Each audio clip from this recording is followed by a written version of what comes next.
When we think of World War II, we picture Normandy, London, Stalingrad, and white soldiers.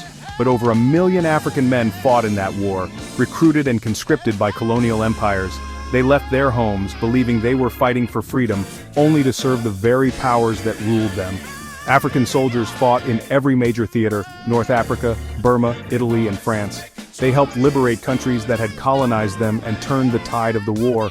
Yet as victory was celebrated, their stories vanished from the official record. They were left out of parades, history books, and war memorials. Their faces were missing from films and documentaries. This was no accident. It was a deliberate erasure by colonial powers unwilling to acknowledge their debt. The contributions of these men were inconvenient to the empires they served.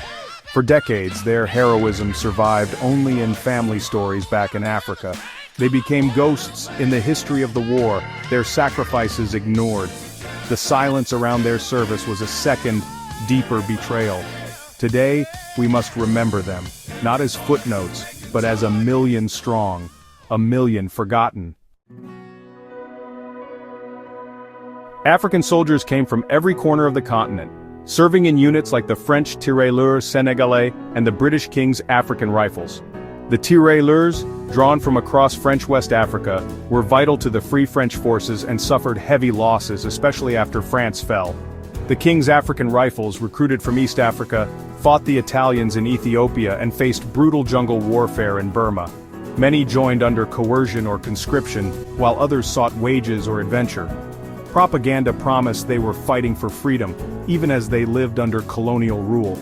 These men weren't just support, they were frontline soldiers, medics, and artillerymen.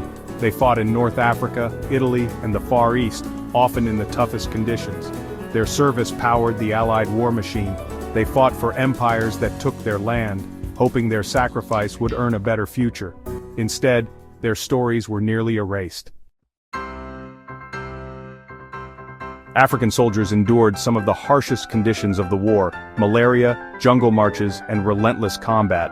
In Burma, they became masters of jungle warfare, often outshining European troops. In Italy, the tirailleurs Senegalais broke through German lines with extraordinary bravery, yet their courage was rarely recognized with medals or public praise. Racial discrimination defined their service: lower pay, worse rations, poor equipment, and almost no chance for promotion. They risked their lives for freedom, while being denied dignity by their own side. White soldiers received better treatment, care, and recognition.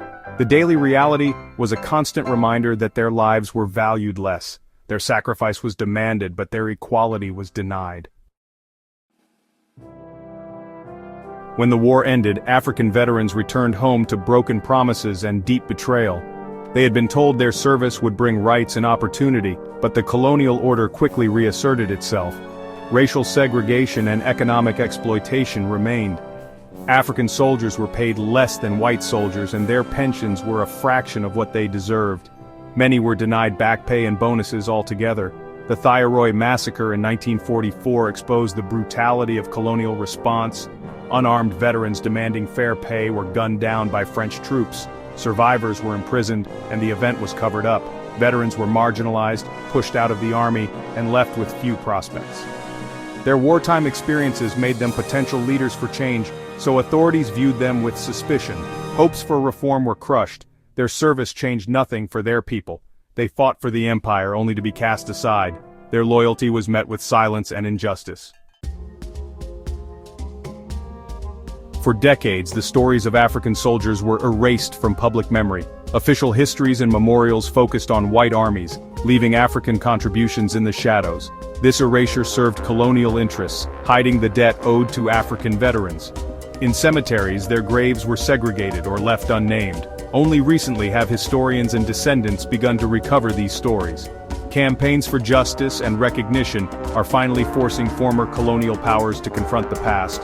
Remembering these men is about more than history, it's about justice. Their stories challenge Eurocentric narratives and remind us that World War II was truly global. By honoring them, we restore dignity and ensure their legacy endures.